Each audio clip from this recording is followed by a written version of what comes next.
Jim Botón y los 13 salvajes, por Michael Ende. Capítulo 7, en el que Jim tropieza precisamente con la solución del problema y las velas se apagan. ¿Entiendes lo que significa?, preguntó Jim desconcertado. Reflexionemos, dijo Lucas. ¿Has visto alguna vez un imán corriente? Sí, respondió Jim excitado. Claro que lo he visto. La señora Kee tiene uno en la tienda. Tiene la forma de una herradura. Exacto, afirmó Lucas. Todos los imanes tienen un polo norte y otro sur, y cuando están en un mismo pedazo, atraen. Pero esto no es un imán normal. Lucas fumó pensativo en su pipa y prosiguió. En el imán de Gurumuch, cuando las dos partes están separadas, la fuerza se oculta en cada una de las mitades. Cuando se unen las dos rocas, entonces surge la gran fuerza. Jim, muchacho, nos las tendremos que entender con un imán muy singular. ¡Ah!, dijo Jim. Y lo más singular es que a este imán se le puede conectar y desconectar. Exactamente, respondió Lucas y asintió con la cabeza. Alguien tiene que haber sacado la pieza de unión entre el final de las dos raíces. Lo tenemos que encontrar. Se pusieron a buscar, pero naturalmente la cosa no era fácil en aquella gigantesca gruta de estalactitas y estalagmitas con sus incontables galerías y cuevas laterales, y además porque no sabían cómo era exactamente la pieza de unión.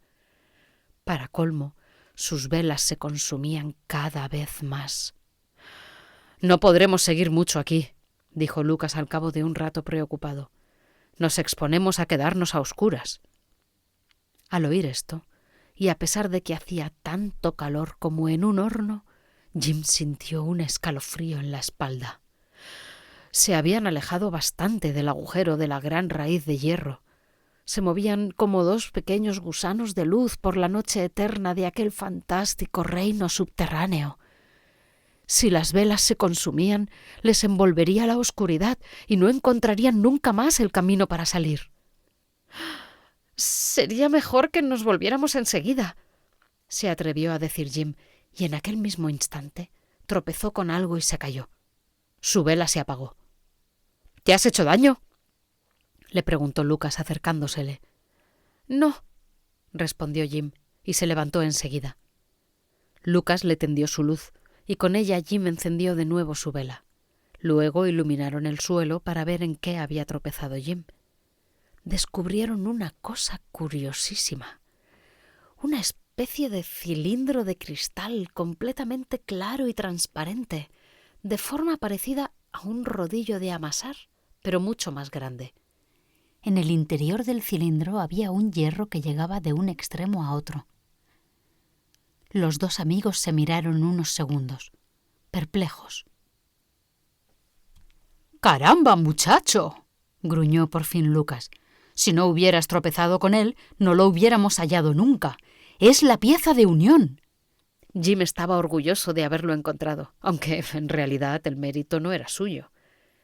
Lucas se inclinó sobre el cilindro de cristal y lo examinó detenidamente. «Me parece que está en perfecto estado», dijo por fin. «Me gustaría saber», exclamó Jim, «quién ha sido el que lo ha desmontado y lo ha traído hasta aquí». Apoyaron con cuidado los dos cabos de vela sobre el saliente de una roca. Levantaron entre los dos la pesada pieza de conexión y fueron avanzando metro a metro hacia el lugar entre las dos raíces. De vez en cuando tenían que descansar para respirar y secarse el sudor, que por el calor les caía de la frente a los ojos.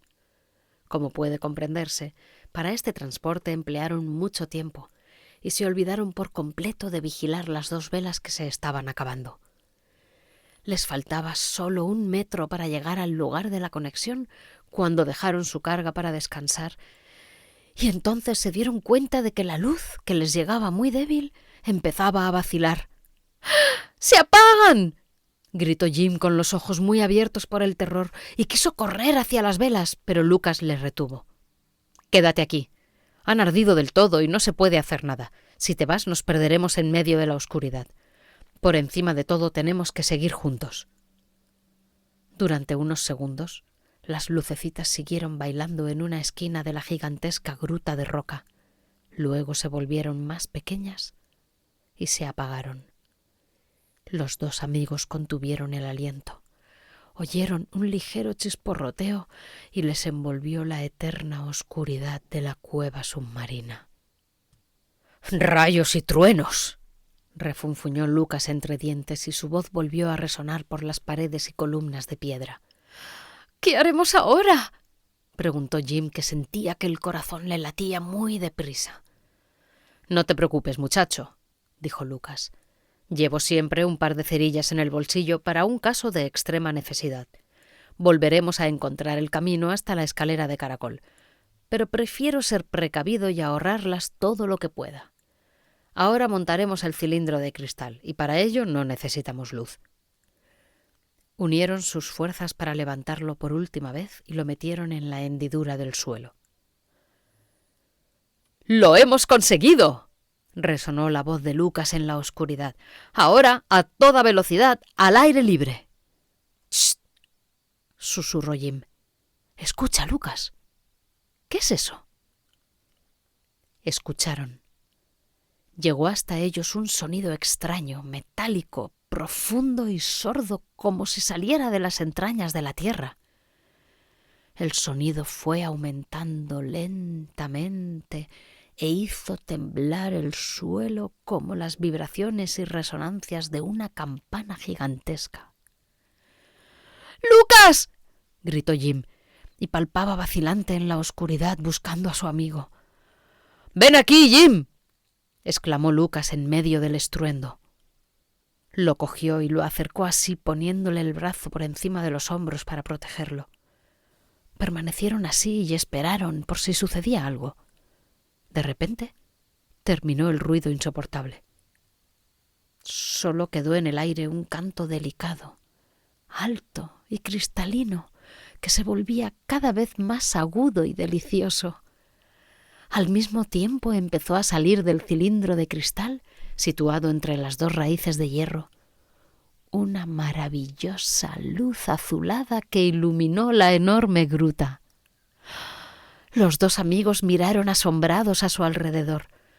Todas las paredes y columnas de la cueva de estalagmitas y estalactitas relucían y brillaban como si fueran millones y millones de minúsculos espejos, de tal forma que parecía que se encontraran en el palacio de la Reina de las Nieves. A los dos amigos les fue entonces muy fácil volver a encontrar la entrada que había en la gran raíz de hierro. Siguieron el pasadizo lleno de curvas que conducían al pozo de la escalera de caracol. Allí tampoco necesitó Lucas sus cerillas, porque de las paredes de hierro y del techo salían ininterrumpidamente pequeñas llamas azules, como si fueran olas que se cruzaban entre sí y desaparecían. Al principio Jim sintió miedo de estas apariciones de luz, porque temía que le produjeran una sacudida eléctrica, pero Lucas le tranquilizó. «No hay peligro», explicó, «porque en realidad no se trata de electricidad, sino de fuego magnético, y eso a los hombres no les hace nada. Se le llama fuego de San Telmo». Cuando llegaron al pozo de la escalera de caracol se encontraron con que también estaba iluminado por el misterioso fuego azulado. Animosos emprendieron la larga subida, Lucas delante y Jim detrás. Después de subir un rato en silencio, al ver que el fuego de San Telmo no disminuía sino más bien aumentaba, Lucas dijo: «Este imán debe de tener una fuerza increíble». «Sí», respondió Jim. «Me gustaría saber si ya funcionan las luces del mar». «Espero que sí», dijo Lucas. Siguieron subiendo escalón tras escalón, siempre en círculo. A medida que avanzaban, el aire se volvía más fresco, porque el calor del centro de la Tierra no podía llegar hasta allí. Por fin alcanzaron, sanos y salvos, aunque muy cansados, la boca del pozo, y salieron al aire libre. Miraron alrededor, y el cuadro que se presentó ante sus ojos era de una belleza tan grande que durante largo rato no pudieron pronunciar palabra. Todo el mar, antes tan oscuro y siniestro, resplandecía desde las profundidades con un brillo verdoso y suave que llegaba desde un horizonte hasta el otro, y el color verde era tan hermoso que sólo se podía comparar con el del arco iris o el de alguna piedra preciosa muy rara. Las olas, grandes y pequeñas, aparecían coronadas por incontables y pequeñas centellas de luz. Lucas rodeó con su brazo los hombros de Jim. «Contempla esto, Jim», dijo con voz apagada, y le señaló con su pipa el horizonte alrededor de ellos. «Esto es la iluminación del mar». «¡Esto es la iluminación del mar!», repitió Jim lleno de admiración. Y los dos se sintieron muy orgullosos de haber sido capaces de arreglar aquello. Queridos amigos y amigas, hemos llegado al final del capítulo 7. ¡Hasta mañana!